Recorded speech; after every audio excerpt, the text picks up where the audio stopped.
और दोस्तों अभी भी कोरोना वायरस को लेकर बहुत ही बड़ी चेतावनी जारी कर दी गई है, जहां पर एक तरफ बड़ी खबर आ रही है कि देश में ओमिक्रॉन के आए 22 नए मरीज, 115 हुई संक्रमितों की संख्या। केंद्र सरकार ने जारी कर दी बड़ी चेतावनी। और उसी के साथ आपको बता दें दोस्तों कि दिल्ली, महाराष्ट्र, उत्तर प्रदेश, राजस्थान सहित 12 राज्यों में कोरोना वायरस का नया वेरिएंट ओमिक्रॉन जो पहुंच चुका है। और उसी के साथ स्वास्थ्य मंत्रालय के द्वारा चेतावनी जारी करी गई है कि अभी भी अगर लोग नहीं सुधरे तो डेली जो मरीज है वो 14 लाख के भी पार हो सकते हैं। अच्छा, इसी के साथ पड़ोसी मुल्क यूके से बड़ी खबर है कि यूके पर कोरोना का डबल अटैक, 24 घंटों में आए 93,045 नए मरीज। लंदन में ओमिक्रॉन का बड़ा खतरा। तो दोस्तों कोरोना वायरस का जो नया वेरिएंट है ओमिक्रॉन, जो कि पुराने वेरिएंट से लगभग 70% ज्यादा खतरनाक है। और उसी के साथ स्वास्थ्य मंत्रालय ने चेतावनी जारी करी है कि अभी तो भारत देश के 12 राज्यों में पहुंचा है, लेकिन स्थिति अगर यही बनी रही तो बहुत ही जल्द मतलब पूरे भारत देश में ये फैल सकता है। और दोस्तों कोरोना वायरस की तीसरी लहर के प्रति भी ओमिक्रॉन की जिम्मेदारी बन सकती है। ऐसे में सावधान रहें, सतर्क रहें। यहाँ पर आपको बता दें कि भारत देश में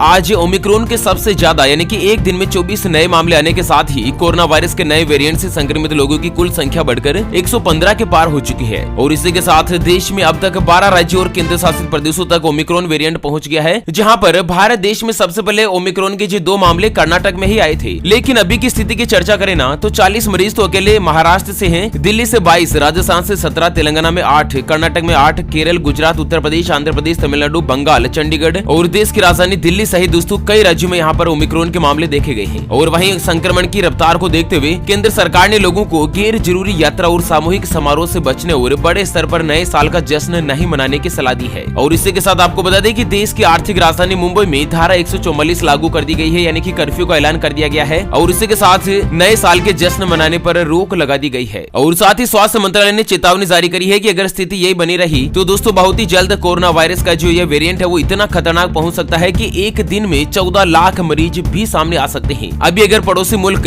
यूनाइटेड किंगडम यानी कि यूके की स्थिति पर नजर डाले तो दोस्तों लगभग 1 लाख मामले जो डेली दर्ज किए जा रहे हैं। और साथ ही भारत देश में कोरोना वायरस की तीसरी लहर को लेकर चेतावनी जारी कर दी है। चलिए कोरोना वायरस को लेकर अगली बड़ी खबर अपडेट है कि कोरोना से मौत होने पर मुआवजे में देरी से सुप्रीम कोर्ट हुआ नाराज। महाराष्ट्र और राजस्थान सरकार को दिया सख्त आदेश। तो आपको बता दें दोस्तों कि हाल ही में केंद्र सरकार के द्वारा एक योजना चलाई गई थी कि जिन्होंने भी कोरोना वायरस के चलते अपनी जान गंवाई ना, उनको 50-50 हजार रूपए की सहायता राशि जो है वो राज्य सरकार के लेवल पर दी जाए। अच्छा, इसी के साथ दोस्तों यहाँ पर महाराष्ट्र और जो राजस्थान सरकार है उनको सुप्रीम कोर्ट ने कड़ी फटकार लगाते हुए आदेश जारी किया है कि जल्द से जल्द लोगों को सहायता राशि उपलब्ध करवाई जाए, ताकि कोरोना वायरस से मरने वाले परिजनों के सहायतार्थ कुछ काम आ सके। मतलब दोस्तों कई जिलों में तो कई जगहों पर घरों में हालात यह है कि कोरोना वायरस ने एक ही घर में 4-4 लोगों की जिंदगी को ले लिया था। उसके मद्देनजर कई जगहों पर कमाने वाले भी नहीं रहे। तो सुप्रीम कोर्ट ने दोस्तों दोनों राज्य सरकारों को कड़ी फटकार लगाई कि जल्द से जल्द सहायता राशि उपलब्ध करवाई जाए। और साथ ही अगली खबर है कि WHO ने कोवोवैक्स वैक्सीन को इमरजेंसी इस्तेमाल करने की मंजूरी प्रदान कर दी है, जहां पर दोस्तों विश्व स्वास्थ्य संगठन के द्वारा सीरम इंस्टीट्यूट ऑफ इंडिया के द्वारा बनाई गई जो कोवैक्स वैक्सीन है ना, उसको बच्चों में इमरजेंसी इस्तेमाल करने को लेकर मंजूरी जारी कर दी गई है। अब देखना यह है कि दोस्तों भारत सरकार जो कब इसको मंजूरी देती है और कब से बच्चों में कोरोना वायरस की वैक्सीन लग सकती है। और दोस्तों वैक्सीनेशन को लेकर एक और बड़ी खबर है कि पिछले 24 घंटों में 62 लाख से ज्यादा लोगों को लगी कोरोना वायरस की वैक्सीन, फिर भी हुई इतने लोगों की मौत। तो दोस्तों यहाँ पर पिछले 24 घंटों के अगर कोरोना वायरस आंकड़ों पर नजर डालें तो 7,450 नए मरीज आए हैं दोस्तों एक दिन में, जबकि पिछले 24 घंटों में 391 लोगों ने अपनी जान गंवा दी है। दोस्तों कुल मरने वालों की संख्या बढ़कर 4,76,869 को पार कर चुकी है। और साथ ही ओमिक्रॉन का जो कहर है वो तो लगातार बढ़ता ही जा रहा है, देश के 12 राज्यों में पहुंच गया है। दोस्तों स्वास्थ्य एक्सपर्ट ने चेतावनी जारी करी है कि जो कोरोना वायरस की तीसरी लहर है उसका कारण बन सकता है। और इस बार स्पेशली 5 साल से लेकर 14 साल के बच्चों में कोरोना वायरस का जो नया वेरिएंट है ओमिक्रॉन, उसका असर ज्यादा देखा जा सकता है। ऐसे में दोस्तों स्पेशली घर पर बच्चों का विशेष रूप से ध्यान रखें। ओके फ्रेंड्स, तो इसी के साथ कोरोना वायरस की अपडेट गाइडलाइंस की इस वीडियो को फिलहाल के लिए यहीं पर देते हैं विराम। वैसे आप कौन से राज्य में रहते हैं, आप अपने राज्य का नाम हमें वीडियो के नीचे कमेंट बॉक्स में जरूर बताएगा, ताकि दोस्तों रिप्लाई में आपके राज्य से जुड़े कोरोना वायरस के आंकड़ों की स्थिति के बारे में हम आपको रिप्लाई में बता सकें। ओके फ्रेंड्स, तो इसी के साथ फिलहाल के लिए वीडियो को यहीं पर देते हैं विराम। फिर से होंगे हाजिर एक और नई और ताजा तरीन ब्रेकिंग न्यूज हेडलाइंस और काम की जानकारी के साथ। तब तक के लिए जय हिंद, जय भारत,